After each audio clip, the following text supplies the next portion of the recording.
त्या गोष्टींना. हो, मित्तल जबाबदार आहे त्या गोष्टींना. हा सगळा प्रकार मित्तलच्या सगळ्या षडयंत्राचा भाग वाटतो. असू शकतो सर.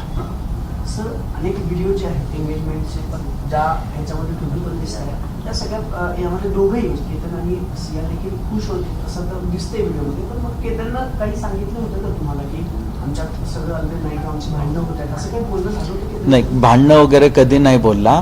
पर तो म्हणायचा की ही कधी कधी खूप नाराज होती या कधी कधी चिडती.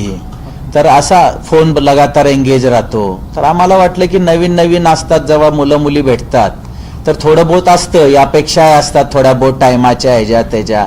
हा तर वर्किंग होता तर त्याच्यामुळे असतील म्हणून आम्ही त्याला ते समजायचो की बेटा काही हरकत नाही, नवीन आहे, होत असतं, समजून घ्यायची बाजू आहे, आपल्याला समजून घ्या.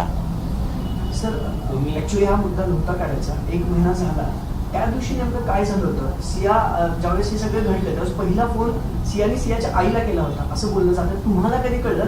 तो थोडासा सिक्वेन्स सांगू शकाल का? सर, आम्हाला सियाच्या आईचा फोन माझ्या मिसेसला आला होता की केतन लोगड फोर्डवरनं पडला. तुम्ही किती वेळात पोहोचला होता? व आम्ही घरनं इमिजिएट निघालो. जो काही टाइम लागला असेल त्याला तो लागला त्याला. तुम्ही फास्ट ट्रॅक कोर्टची मागणी करताय. आता जी न्यायालयीन प्रक्रिया सुरू आहे त्याच्यावर तुमचा काही विश्वास नाही का किंवा पोलिसांवर विश्वास नाही? आणि दुसरी गोष्ट असं की सियाचे आई वडील ज्या पद्धतीने मीडियामध्ये बोलतात, एखाद्या चॅनल मार्फत ते सगळं भूमिका मांडली जाते, पेरले जाते, कारण ते वकील पण देतात तिला त्याच वेळी. आणि एकीकडे म्हणतात दोषी असताना तिला असेल तर शिक्षा द्या. म्हणजे ते प्रभाव टाकण्याचा प्रयत्न करतायत त्या सगळ्या खटल्यावर, असं तुम्हाला वाटतंय? सर, न्यायव्यवस्थेवर मला पूर्ण यकीन आहे. न्यायव्यवस्थेचा एकदम खूप छान काम चालू आहे. त्याच्यावर मला अविश्वासाचा विषयच नाही आहे. ते खूप व्यवस्थित काम करतायत. आता सियाचे आई वडील काय करतायत, ते आपल्या मुलीचा कसा बचाव करतायत हे मला जास्त माहिती नाही आहे. ते जे काय कळतंय ते मला मीडिया थ्रूच कळतंय. त्याच्यामुळे मी त्यांच्यावरती काही बोलू नाही दबाव शकत. टाकतात का मग या न्यायालयीन प्रक्रियेवर, पोलिसांवरती?